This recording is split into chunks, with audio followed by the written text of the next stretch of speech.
एक अमीर सेठ जो गरीबों से नफरत करता था, एक बीमार बेटा जिसे कोई डॉक्टर नहीं बचा सका, और गुरुद्वारे का वह एक लंगर जिसने पूरी जिंदगी बदल दी। देखिए कैसे एक अहंकारी इंसान बन गया सच्चा गुरसिख। ये कहानी आपको रुला देगी और सिखाएगी जीवन का सबसे बड़ा सबक। नमस्कार दोस्तों, आज मैं आपको सुनाने जा रही हूँ एक ऐसी कहानी जो आपके दिल को छू जाएगी। ये कहानी है अनवर सेठ की, जो सिखाती है कि असली धन क्या होता है। तो चलिए शुरू करते हैं। अमृतसर शहर में अनवर नाम का एक बहुत बड़ा सेठ रहता था। उसकी गिनती शहर के सबसे अमीर आदमियों में होती थी। उसके पास बड़ी बड़ी दुकानें थीं, कई मकान थे और एक शानदार हवेली थी। लेकिन दोस्तों, धन के साथ साथ उसके दिल में अहंकार भी भर गया था। वह गरीब लोगों से नफरत करता था। जब कोई भिखारी उसके दरवाजे पर आता तो वह गुस्से से भगा देता। वह हमेशा कहता था, मैंने अपनी मेहनत से यह सब कमाया है, किसी की दया या भीख पर नहीं पला मैं। जो गरीब हैं वो अपनी किस्मत से गरीब हैं। उसकी पत्नी नाजिमा बहुत नेक दिल थी। वह अक्सर कहती, सुनिए जी, धन तो वाहेगुरु की देन है, हमें गरीबों की मदद करनी चाहिए। लेकिन अनवर कभी नहीं सुनता था। उनका एक बेटा था, अमर, 8 साल का प्यारा सा बच्चा। अमर ही उनकी जिंदगी का एकमात्र सहारा था। एक दिन अचानक अमर बीमार पड़ गया। पहले तो लगा कि बस साधारण बुखार है, लेकिन धीरे धीरे उसकी हालत बिगड़ती गई। तेज बुखार आने लगा। वह खाना पीना छोड़ दिया। अनवर घबरा गया। उसने शहर के सबसे बड़े डॉक्टरों को बुलाया।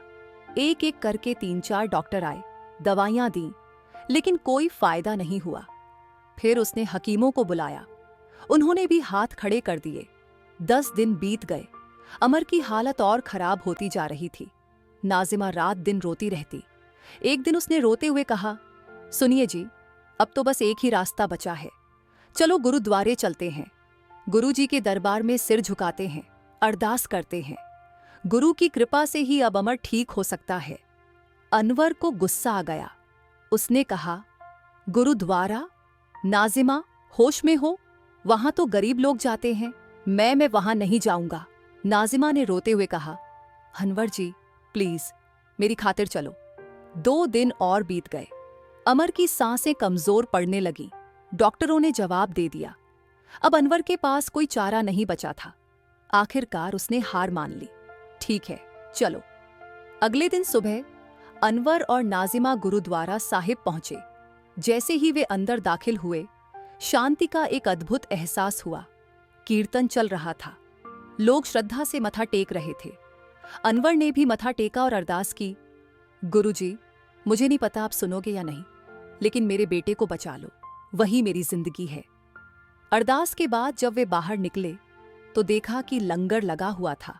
सेवादार जी ने प्यार से कहा, बहन जी, भाई साहब, लंगर छक लो। अनवर ने मना करने की सोची, लेकिन नाजिमा ने उसका हाथ पकड़ लिया और कहा, चलो जी, गुरु का प्रसाद है। जब वे लंगर हॉल में पहुंचे तो अनवर का दिमाग घूम गया। हजारों लोग वहां बैठे थे, अमीर, गरीब, बूढ़े, जवान, सभी एक पंक्ति में बैठे थे। कोई भेदभाव नहीं था। अनवर सोच रहा था, मैं एक इतना बड़ा सेठ इन गरीबों के साथ एक पंक्ति में बैठूं। तभी एक बूढ़े सेवादार जी ने आकर प्यार से उसके कंधे पर हाथ रखा और कहा, बेटा, गुरु के दरबार में सब बराबर हैं। यहाँ न कोई अमीर है न गरीब, न कोई छोटा है न बड़ा, सब वाहे गुरु की संतान है। अनवर ने मन मारकर पंगत में बैठ गया। उसके दाहिनी ओर एक फटे कपड़ों वाला आदमी बैठा था और बाईं ओर एक किसान। अनवर को बहुत अजीब लग रहा था। वह सोच रहा था कि जल्दी से खाना खत्म करके निकल जाए। लेकिन जब उसने उस फटे कपड़ों वाले आदमी की तरफ देखा तो हैरान रह गया। उस आदमी के पास कुछ नहीं था, न अच्छे कपड़े न जूते, लेकिन उसके चेहरे पर ऐसी शांति थी, ऐसी खुशी थी जो अनवर ने अपनी पूरी जिंदगी में कभी महसूस नहीं की थी। अनवर से रहा नहीं गया। उसने पूछा, भाई साहब, आपके पास तो कुछ भी नहीं है, फिर भी आपके चेहरे पर इतनी खुशी कैसे है? वह आदमी मुस्कुराया। उसकी मुस्कुराहट में इतनी गहराई थी कि अनवर की आत्मा तक हिल गई। उसने कहा, सेठ जी, आप सही कह रहे हो, मेरे पास धन नहीं है, बड़ी हवेली नहीं है, गाड़ी बंगला नहीं है, लेकिन मेरे पास वह चीज है जो शायद आपके पास नहीं है। वो क्या? अनवर ने पूछा। गुरु की कृपा। फिर उसने गुरबाणी का एक शब्द सुना। जब उसने गुरबाणी कीर्तन सुना तो उसके मन में हलचल मच गई। उस रात अनवर को नींद नहीं आई। बार बार वही शब्द उसके कानों में गूंज रहे थे। उसने अपनी पूरी जिंदगी पर नजर डाली। उसके पास सब कुछ था, धन, दौलत, इज्जत, लेकिन शांति नहीं थी, खुशी नहीं थी। और वह फटे कपड़ों वाला आदमी जिसके पास कुछ नहीं था, वह कितना खुश था। अगली सुबह अनवर फिर गुरुद्वारे गया, इस बार अकेला। उसने गुरु ग्रंथ साहिब के सामने अरदास की और दीवान में बैठ गया। ग्रंथी जी गुरबाणी का पाठ कर रहे थे, जिसका अर्थ था, जो वाहे गुरु को अच्छा लगता है वही होता है, हुक्म से ही सब कुछ चलता है। अनवर की आंखों में आंसू आ गए। उसे एहसास हुआ कि उसने अपनी मेहनत का सारा श्रेय खुद को दिया था। उसे लगता था कि सब कुछ उसने अपने बल पर कमाया है, लेकिन सच तो यह था कि सब कुछ वाहे गुरु की कृपा से ही मिला था। उसने मन ही मन प्रार्थना की, गुरुजी, मुझे माफ कर दो, मैं बहुत अहंकारी था। मैंने अपने धन पर घमंड किया, गरीबों को नीचा समझा। मैं गलत था गुरुजी, बहुत गलत था। अब मैं बदलना चाहता हूं। मुझे एक मौका दो और मेरे बेटे को बचा लो। दोपहर को जब अनवर घर लौटा तो देखा कि नाजिमा रो रही थी। उसका दिल बैठ गया। वह दौड़कर अमर के कमरे में गया, लेकिन यह क्या, अमर बिस्तर पर बैठा हुआ था। उसकी आंखें खुली थीं। वह पानी पी रहा था। पापा! अमर ने कमजोर आवाज में पुकारा। अनवर की आंखों से आंसू छलक पड़े। उसने अमर को गले लगा लिया। डॉक्टर भी हैरान था। उसने कहा, यह तो चमत्कार है, इसका बुखार अचानक उतर गया है। लेकिन अनवर जानता था, यह चमत्कार नहीं था, यह गुरु की कृपा थी। वह समझ गया कि जब इंसान सच्चे दिल से झुकता है तो गुरु उसे उठा लेते हैं। उस दिन के बाद अनवर बदल गया, पूरी तरह से बदल गया। सबसे पहले उसने अपनी आधी संपत्ति गरीबों में बांट दी। उसने अनाथालय में दान दिया, गुरुद्वारे में लंगर के लिए सामान भेजा और गरीब बच्चों की पढ़ाई का खर्च उठाने लगा। हर रोज सुबह वह गुरुद्वारे जाता और सेवा करता। कभी जूते साफ करता, कभी बर्तन मांजता, कभी लंगर में सेवा करता। लोग हैरान थे, अरे ये तो वही घमंडी अनवर सेठ है, ये क्या हो गया इसे? लेकिन अनवर को अब किसी की परवाह नहीं थी।